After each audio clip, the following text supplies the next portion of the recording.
revenir un petit peu sur l'histoire de cette fameuse Street Fighter.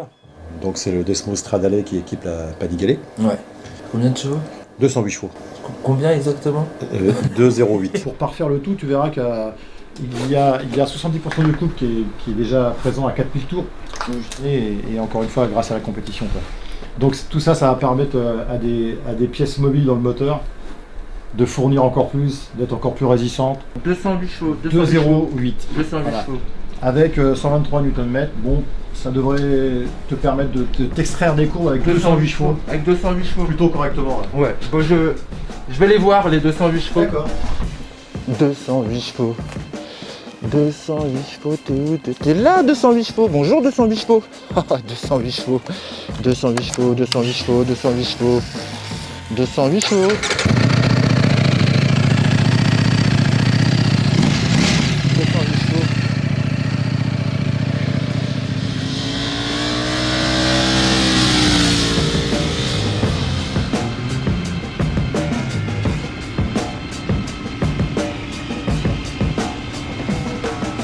On vit une époque formidable. Aujourd'hui, même les roadsters peuvent dépasser la barre mythique des 200 chevaux, comme cette nouvelle Street Fighter V4S qui ne pèse que 199 kg avec les pleins. Sur le papier, c'est mieux que la Kawasaki ZH2, presque aussi puissante, mais qui embarque 34 kg de plus que l'italienne. Ok, mais en dynamique, est-ce plus exploitable? Mamma mia, ils sont fous ces Italiens de Bologne, ça va pas du tout.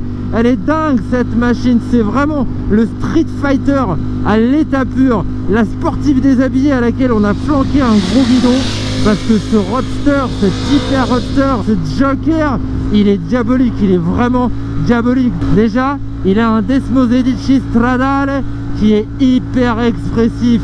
Ce bloc, c'est de l'or en barre. On disait 208 chevaux, mais 208 chevaux sur la route, forcément, on est hors sujet, c'est beaucoup trop, c'est inexploitable, ça ne peut s'exploiter que sur circuit, hein. Mais pour ceux qui auront la chance de les emmener, là, ils découvriront finalement une Panigale facile, avec le même type de moteur, plein partout. Le truc, il commence à peu près à 4000 tours. 4000 tours, il vaut catapulte jusqu'à 9005, 10 000. Et alors là, il se passe un truc. On pense que ça va s'arrêter, mais alors là, pas du tout. Le truc, il en remet une couche avec une sonorité digne du MotoGP. C'est un truc de dingue. Écoutez cet envolé. Oh là là. Je vous dis pas à quelle vitesse j'ai rupté là, parce que je tiens à mon permis. Mais c'est de la folie. Revers de la médaille, elle est quand même super bruyante. Et malgré l'extinction alternative de 2 cylindres à l'arrêt, ce V4 de 1103 cm3 ouvert à 90 degrés chauffe encore bien.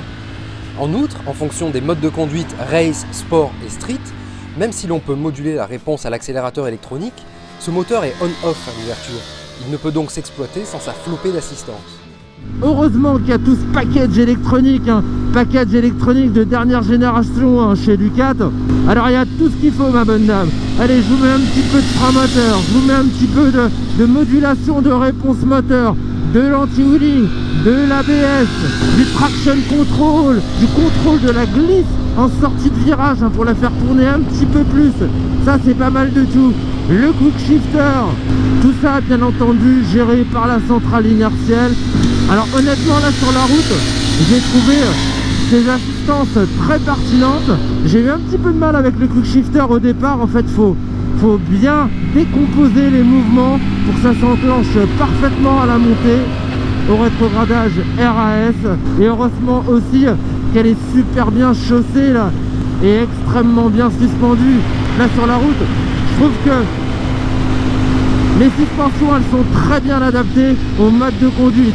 Je la trouve pas radicale finalement. Si, elle est radicale en moteur, mais ce que je veux dire par là, c'est qu'en termes de position de conduite, je m'attendais à quelque chose de vachement plus dur, avec la selle annoncée à 845 mm, mais finalement je la trouve peut-être moins extrême que la Street Fighter 1098 d'avant. Je me sens un petit peu plus ménagé à l'arrière avec les 6 pattes et la selle, et puis le guidon large, sensiblement haut. J'ai l'impression qu'il est moins bas que sur la Street Fighter 1098, et ça c'est pas mal.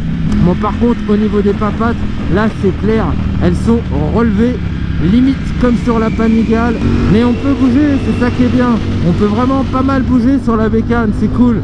Pour le freinage, oh là là, ça dose mais hyper facilement. Il y a un mordant d'outre-tombe et qui est assez rassurant. Elle reste hyper bien en ligne, ça moufte pas. Et alors niveau partie cycle, c'est hyper affûté, ça tient super bien le paveton. C'est agile comme pas deux. Et pourtant derrière ça pousse. Oh, elle est super facile à placer. On sent qu'on a beaucoup de poids sur l'avant, ce qui permet vraiment de la faire tourner très facilement, je trouve. Et hop, elle est super vive au changement. Il n'y a aucune inertie, c'est dingue. Là on a un grand virage, très bon maintien sur l'angle. Trajectoire limite, elle est limite trop facile, elle va limite trop vers l'apex, je trouve. C'est une boucherie, elle est exceptionnelle. Honnêtement, hein, j'ai pris mon pied. Ça se maîtrise quand même, mais ça reste une moto d'expert. Hein. C'est complètement n'importe quoi, et je crois que c'est pour ça que j'aime ça. Ducati demande la coquette somme de 22 990 € pour cet accélérateur de particules routier. Certes, la nouvelle Street Fighter V4 existe aussi en version standard, sans les suspensions électroniques et sans les jantes en alu forgé marquées Signy pour 3 000 € de moins, mais quitte à faire dans la débauche, autant prendre la supposée meilleure. Quoi qu'il en soit, après les Aprilia Tuono V4 1100 et KTM 1290 Super Duke R, les limites sont maintenant bel et bien repoussées.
Et heureusement aussi qu'elle est super bien chaussée là, en Pirelli Corso, en Pirelli Diablo Rosso 2. C'est quoi déjà les pneus? En Pirelli Rosso Corsa 2. Rosso Corso. Non, Rossa Corso, non, Rosso Corsa 2, mamma mia, vi mangez les pattes, ça irait mieux.